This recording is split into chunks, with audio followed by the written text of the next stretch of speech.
Well, thank you. My name is Ron Grover. I'm a researcher at General Motors Research and Development. And I thank all of you for sticking around for this last presentation of the day.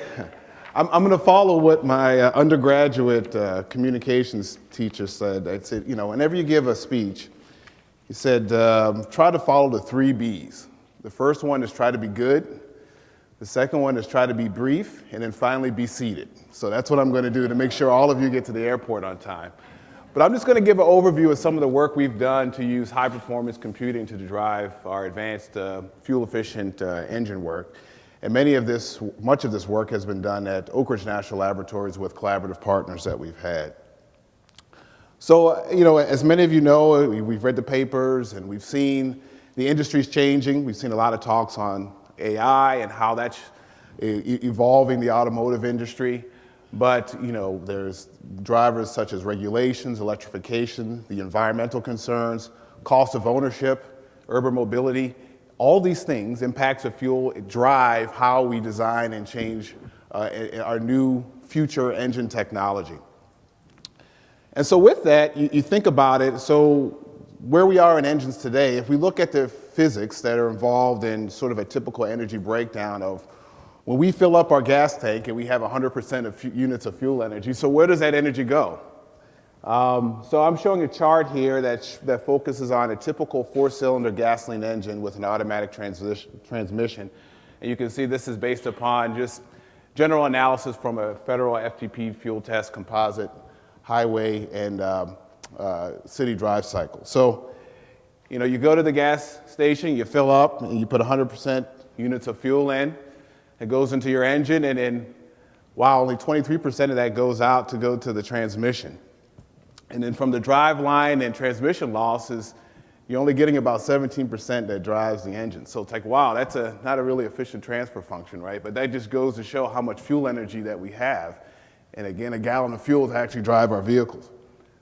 And so then you look at a breakdown of where that energy goes, and you can see in the gray boxes here, these are typical losses that we come from the engine combustion system. The orange boxes are from the transmission, and then the purple are from sort of vehicle losses. And so if you focus in on the engine, we can see that we get about 68% losses that come from the engine. And a lot of that comes from, energy that we just throw out in the exhaust, heat transfer to the coolant, friction is a big loss mechanism also. Standby and idle, so you're just waiting at the stoplight to move, you're burning fuel, that can be a loss.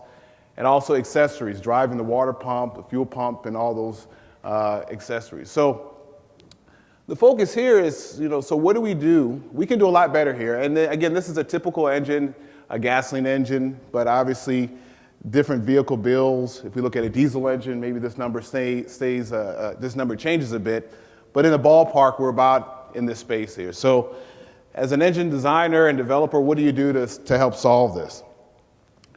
So then, as any, typically as we're in graduate school or, we're trying to solve really complex problems, we get an envelope and we start sketching out the system. We just do this back of the envelope analysis, and over the weekend, as you watch your favorite team get blown out by Notre Dame at halftime, you start saying, okay, well, I might as well just start doing something more useful during that time frame. So you can see now that we have a tremendous amount of drivers now and knobs that weren't available previously to make our engines more fuel efficient. And so at the end of the day, as a designer and a calibrator, you have to map out over the speed range or the RPMs of the engine and then the demand or torque that the driver wants. We had to calibrate all these different knobs to come up with an engine map such that over the dots where we typically operate our engine, that we're the most fuel efficient. And then from there, we have to calibrate these parameters and then build that into an ECU for a more fuel efficient engine trajectory here for fuel economy and emissions. So we're in a space now, we've talked about machine learning, but even in the engine combustion area, there's a lot of several complex interactions and knobs available for us to govern this thermal fluid, chemical reacting system that we have available to us. So we can come up with some great designs, but then we have emissions regulations that restrict us in terms of what we can do. So I've just shown here just a brief cartoon of US EPA light duty regulations for tailpipe emissions. You can see we start here and we're in this obviously 2015, 2018 range. But as we shift towards 2025, we're looking at about a 70% reduction in greenhouse gas emissions. I'm sorry, in terms of gas emissions, in terms of sort of unburned hydrocarbons and NOx emissions, and then sort of a 40% reduction in greenhouse gas emissions. So this is CO2. So you can think of that as also fuel economy. And then we're also monitoring particulate mass and carbon monoxide. So there's a lot of complications that we have to do to make sure that the designs and the calibrations that we have in place not only satisfy customer demands, but regulations. But now, as we see this conference, the area of supercomputing is here. So how can we leverage this even without using more exascale codes, as we've talked about earlier, but even within the realm of commercial tools? How can we utilize these right now to better advance our engine designs? So one of the strategies we've done at General Motors is leverage the national laboratories. And not only, as Motion mentioned earlier, to look at sort of capacity computing and capability computing also. So we want to do big one-off simulations, but also to be able to run several simulations simultaneously. So we've been in the space of looking at nozzle injector flows, kinetics based upon GPUs, which I'll talk about more in detail in this talk. We've looked at turbulent flows and large eddy simulations with Argonne National Laboratories. And we've kind of delved into this calibration space of being able to run a high number of runs based upon a design of experiments to develop response surfaces for better engine and faster calibration. And I'm going to focus more on this work here in these two that we've done with Convergent Science, a software company for engine CFD codes, Oak Ridge National Labs leveraging the Titan supercomputer, and then Lawrence Livermore National Labs for a GPU kinetic solver. So before we get into it, I just want to give just an elementary conversation on reaction kinetics and what we're actually solving on the GPUs. So just think about two axes here. Let's say potential energy and time, okay?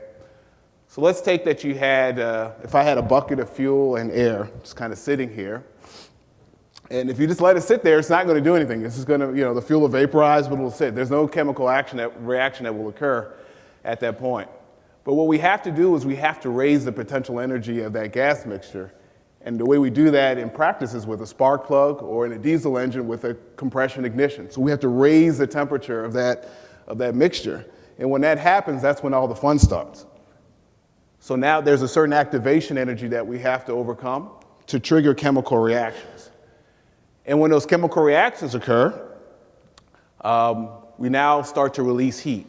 And so based upon where we started and sort of the final products. So we start with reactants of fuel and air, and then we eventually settle on stable products like CO2, water, and nitrogen if we're burning air.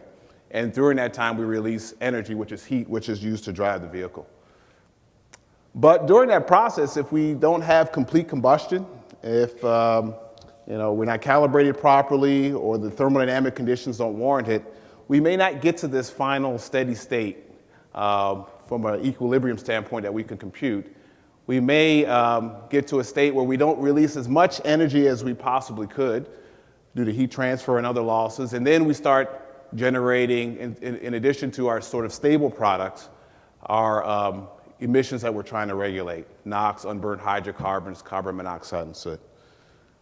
So what we're trying to solve with the kinetics in the combustion engine is during this time of reactants to products, there's a whole reaction pathway of how the fuels breaks down. So between this initial state to the final state, there's hundreds and thousands of species and intermediate species and reactions that are occurring, and there's a large system of ODEs that we need to solve in terms of each of the reactants and products and the rates at which they're forming and which not. And the rates, some are fast, some are slow, some release energy, and some don't. And so that's what we're trying to solve in terms of the chemical kinetics calculations that we're leveraging the Titan supercomputer to do. So what we have here is our current in-house process. We have extensive hardware testing. And then we have our 3D CFD kinetics in order to solve this, calculations to solve this. And typically we use lower order models or a 1D simulation tool to generate boundary conditions for that more higher fidelity simulations. But if you remember that pathway from reactants and air to the final products, there's several intermediate species. And because of the complexity of solving the kinetics, we generally have to simplify that pathway, which would generate thousands of intermediate species, to about 47 in order to be able to compute those properly on our current infrastructure with adequate turnaround time. So our focus lately has been to leverage the Titan supercomputer and the GPUs to be able to increase the fidelity of our combustion calculations. And so we want to be able to transition from about 50 species to 150 to 1,050 to however many, and to be able to understand if we can increase the kinetics of our calculations, how will that improve our predictability and the calibration of our engine. So we've leveraged a cooperation through this with the Lawrence Livermore National Lab, who's developed what they call a ZeroRK, Zero Reaction Kinetic Solver, which leverages the GPUs and the CPUs simultaneously to solve the chemical kinetics. And so I'll talk about how this chemical kinetic solver works. So let's take a cut plane in an engine. So you can see a spark plug and just a typical slice. And so I've divided this picture in half. So half I'm coloring the gas phase by temperature. So you can see a flame front that's coming across here. And then the other side by oxygen mass fraction. So as you begin to burn, you deplete oxygen, okay? So that's kind of how you see it. But when we run our typical CFD calculations, you can see the mesh that's overlaid on top of the scalar fields here. And so we'll divide that calculation over n number of CPUs that we run. So typically, we'll run anywhere between 34 to 64 cores for calculation. And so if each of these cores are then separated onto each of the different CPUs, and then when we solve the kinetics, so each cell has a certain pressure, temperature, oxygen, fuel, concentration, or what have you, and we have to solve the kinetics in each of these cells sequentially, okay, over all the processors, over all the cores. And then we advance to the next time step. What the GPU enables us to do, what we run on the Titan, is that instead of doing a sequential calculation of the kinetics, we can now lump cells, okay? So instead of going cell by cell, we go reactor bins by reactor bins. And so we're solving groups at a time, and that's the speed up that we get. And what we do is we also have a load balancing algorithm. So we don't want any computing capability not being used. So during a given time step, some of the kinetics will be calculated on GPUs and some on CPUs. And there's a load balancing algorithm to determine the efficient use of each. And so when we did a benchmarking study, we just took a very simple example where we had just a constant volume box. And we initialized it with a certain temperature and pressure, fuel and air, and we let it sit and we let it react. And then we wanted to calculate the wall clock time it took to react that fuel, and we looked at several different reaction kinetics. So a reaction kinetics mechanism was very simple, of hydrogen that has 10 species, up to a kinetics mechanism that, again, getting to more higher fidelity calculations that had on the order of 2,900. And so I'm coloring here by bar chart if we use the CPU only, and then if we did 100% of the calculation on the CPUs, then 100% of the calculation on the GPUs. And you can see as we increase the reaction mechanism or the fidelity of the kinetics, we're getting about a 16 to 18% times speed up with using the GPU kinetics relative to just totally solving everything on the CPUs. You also notice that for very small mechanisms, if the GPUs don't have much work to do, you don't get that much benefit. So using the GPU-enabled chemistry really allows us we get the biggest benefit with the larger fidelity chemical kinetics mechanisms that we're after. So for this project at Oak Ridge, we focused on studying this 1.6 liter mid-sized diesel engine, and this engine actually is in production. It's in the 2017 diesel Chevy Cruze, Equinox, and Terrain, so you can buy that, where we had some. Obviously, this engine is in production. But we had some dynamometer data for a given engine load, so work effort over the speed of the engine, 602 different operating points. And so again, what we'd like to do is on each of these operating points, we want to find the correct fueling injection strategy, various operating parameters, swirl conditions, valve timings that most efficiently make the engine work properly, but also meeting emission standards. And so what we did was we leveraged first the computing facilities at Oak Ridge to be able to simulate all these points, and then to be able to, again, to develop response surfaces and to improve the calibration of our engines. So for this project, we decided to split this project into 3 phases, okay? So for the first phase, what we did was we looked at taking the engine cylinder, and because there was some azimuthal symmetry, we just computed a simple wedge of the combustion chamber and then assumed symmetry. So we call this a sector mesh calculation, where we focused on mesh resolution requirements, improvements to the spray model, and looking at the resolution or the effect of the fidelity of our chemical kinetics mechanisms. From there, we then increased the fidelity of the model by now looking at intake flows. So now we're computing just one cylinder, but we're looking at the entire intake and combustion processes, computing the real flows in addition to the chemistry, and to improve our turbulence predictions and get sort of more the real geometry. So this is similar to the movies we've seen earlier from Argon showing the full engine type in-cylinder spring combustion calculations. We're currently into our phase 3 design, where now we're building on that. Now we're simulating the entire engine block. So the water coolant flows, the head, the pistons. So we're actually calculating the conjugate heat transfer in the entire metals, in the piston and the head, and then calculating. So typically in these calculations, what we do is we assume a constant temperature boundary conditions based upon best practices. But here we're now computing the boundary conditions of temperature. So we're getting temporally and spatially varying boundary conditions on our simulations and seeing the impact of that on with the resolved kinetics on our combustion and emissions predictions.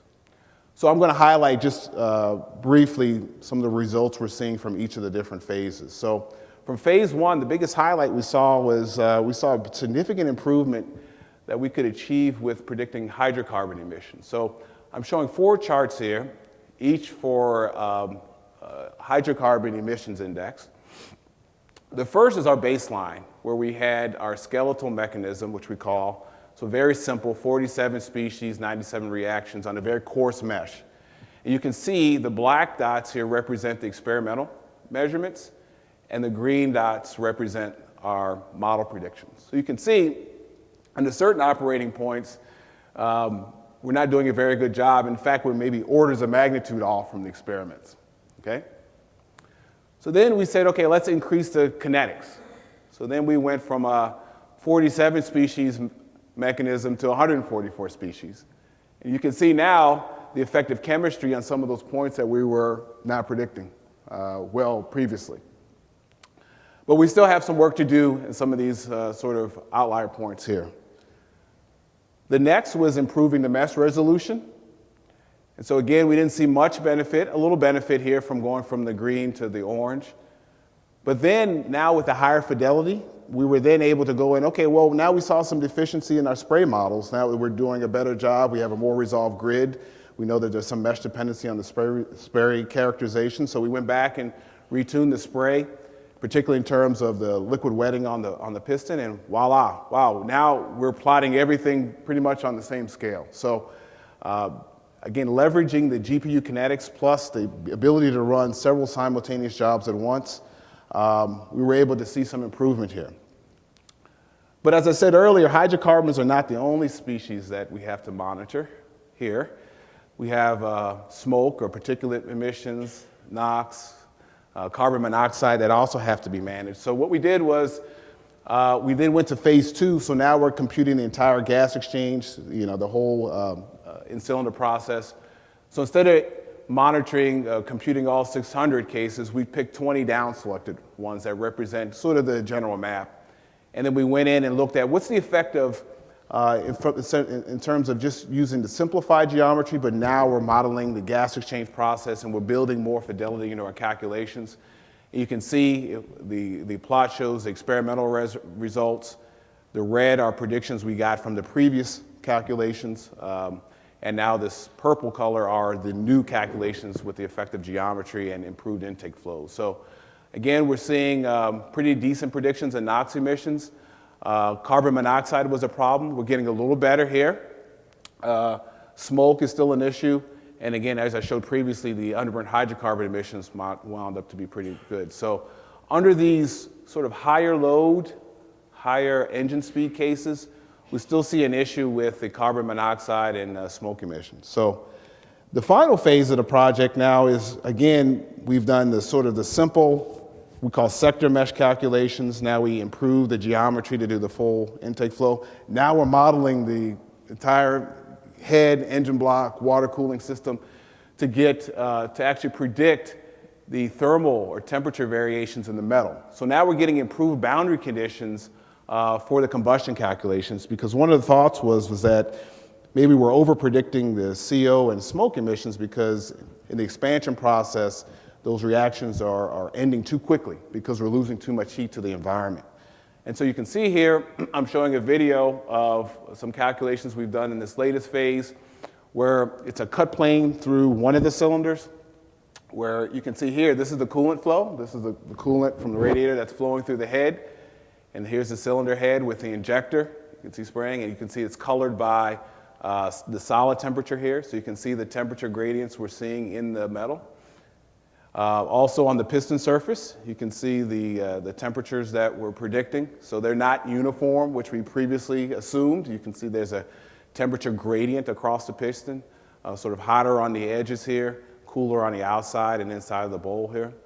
Also, if you look sort of up, you can see the cylinder head where the intake and exhaust valves are, and there's temperature variation there too. So we'll be able to resolve that. In addition, there's the ambient flow vectors, so we're actually predicting the full 3D flow and beginning to run this multiple cycles. So this calculation here with the detailed kinetics, you can see with, as the spray is injected, the temperature distribution. So this is the burning that we're predicting with the advanced kinetics solver on GPUs.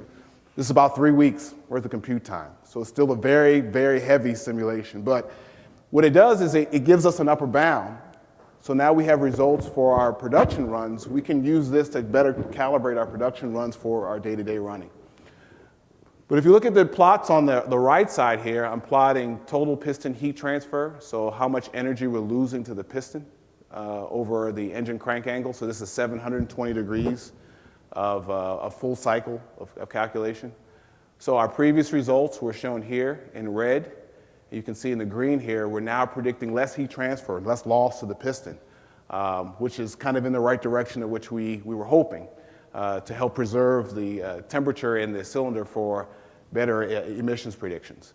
We're also seeing the same trend on we look at the cylinder head. So all the temperature or the thermal energy that's lost to the head to the coolant, there we're again seeing a reduction here with the improvement in our thermal boundary conditions.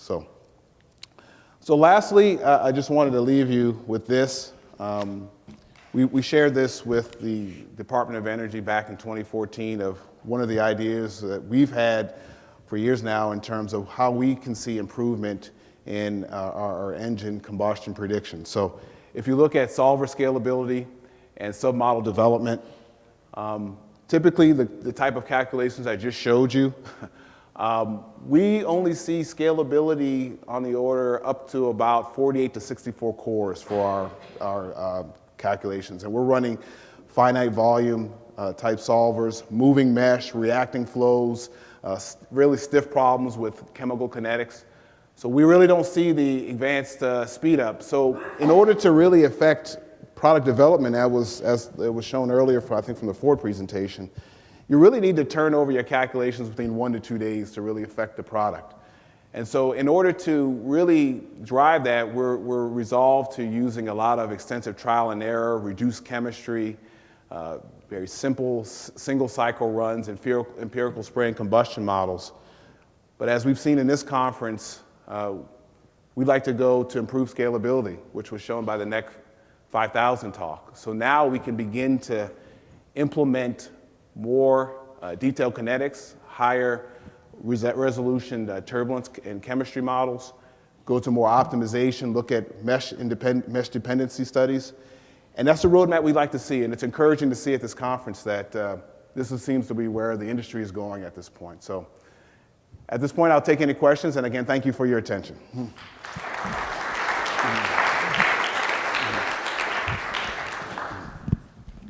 Thanks, Ron. Okay, we have a question over there. I have a chemistry question. Sure. So when you are solving chemistry with the multi-species, 900 species or even larger set of kinetics, so you're solving it in terms of the pressure, temperature, and the flow and turbulence conditions. Yeah. And you're using the rate constants that is corresponding to your essentially Arrhenius model. Yes, correct. Yep. Okay, so the GPU, what it's doing is solving the PDEs. Is that what was the exact calculation getting done in the PDE? The PDEs that are driven by the Navier-Stokes solution, that's the flow solver. So that's all core based. Okay. And so that's on, we typically run that on 64 cores. Okay. The chemistry is the only thing solved on the GPUs. So once the fluid solver kind of moves everything around, and you have you can think of it then for the chemistry calculation, a bunch of sort of perfectly stirred reactors. And then those reactors those are a system of ODEs that are then solved on the GPUs. Okay, that's what makes sense. Yeah. Because PDE solving in GPU is a challenging problem still. No. We That's could not solve course. it. So I was like, whoa, you may have solved it. Okay. Yes, thanks. that's what we want motion to solve with NEC 5000. Any other questions? Okay. Ron, thank you. All right. Oops, sorry. Did you have a question here?